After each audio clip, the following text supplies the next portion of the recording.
রাস্তা যেন মরণ ফাঁদ, পিচের আস্তরণ উঠে কঙ্কালসার অবস্থা। জীবনের ঝুঁকি নিয়েই যাতায়াত করছেন গ্রামবাসীরা। একটু বৃষ্টি হলেই জমে হাঁটু সমান জল। সব মিলিয়ে চরম দুর্ভোগে এলাকাবাসী। ছবিটা কাটোয়ার। অভিযোগ বারবার জানানো সত্ত্বেও রাস্তা সংস্কারের ব্যাপারে কোনো উদ্যোগ নিচ্ছে না প্রশাসন। এই রাস্তার যে অবস্থা, বর্ষাকালে জল জমে যায়, এক হাঁটুর মতো জল জমে যায়, আর যাতায়াত করা ভীষণ কঠিন অবস্থা। আমরা বারবার বলা সত্ত্বেও এই রাস্তাটা কিনা কি রিপেয়ারিং হচ্ছে না কেন বোঝা যাচ্ছে না। রাস্তার কি পরিস্থিতি? রাস্তাটা তো বহুত দিন ধরেই খারাপ, আর সামান্য একটু জল হলে জল জমে যায়, সেটা তো বটে। আর এই জায়গাটা এমনি এখন মানে উলুখাবড়া হয়ে গেছে একবারে। মানে কোনো গাড়ি বা সাইকেল গেলে মানে ধাম ধাম করলে, কোনো গাড়ি গেলে আওয়াজ হয়। জানিয়েছেন? পৌরসভা তো দেখে গেছে, আমাদের কাউন্সিলরও দেখে, কাউন্সিলর তো এখানেই বাড়ি, ওনাকে বলা হয়েছে। তারপর আমাদের এমএলএ এসেছিলেন, বললো হ্যাঁ যখন রাস্তার কনস্ট্রাকশন হবে তখন উনি কাজটা হচ্ছে না কাজ? যখন হবে, মানে এখন ওদের এখনো বলছে টাকা নেই। যেমন পরিস্থিতিটা খুবই খারাপ, জল হলে জল জমে যায়। জল জমে যায়। হ্যাঁ, কতটা কি বলবো আর। সারানোর কতটা প্রয়োজন?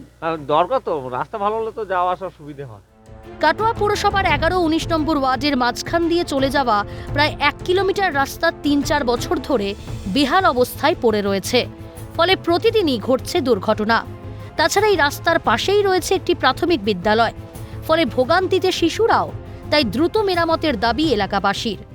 প্রয়োজন রাস্তাটা হওয়া। প্রয়োজন তো বটেই, কেননা এখানে বাচ্চা আসে, অনেক গার্জিয়ানরা অবজেকশন করেছে, কিছুতে হচ্ছে না।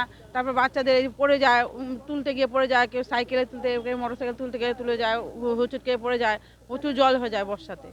তাই এবার তো এটা প্রয়োজন, এটা করার জন্য চাইছি।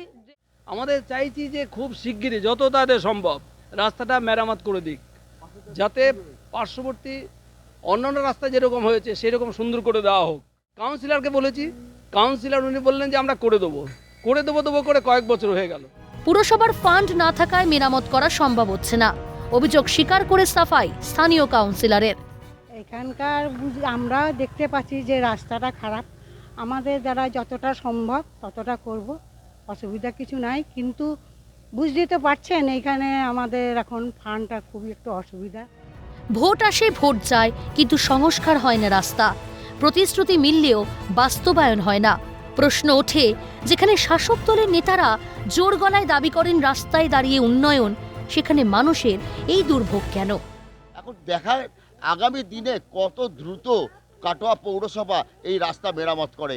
কাটোয়া থেকে অরূপ সেনগুপ্ত, ক্যালকাটা নিউজ।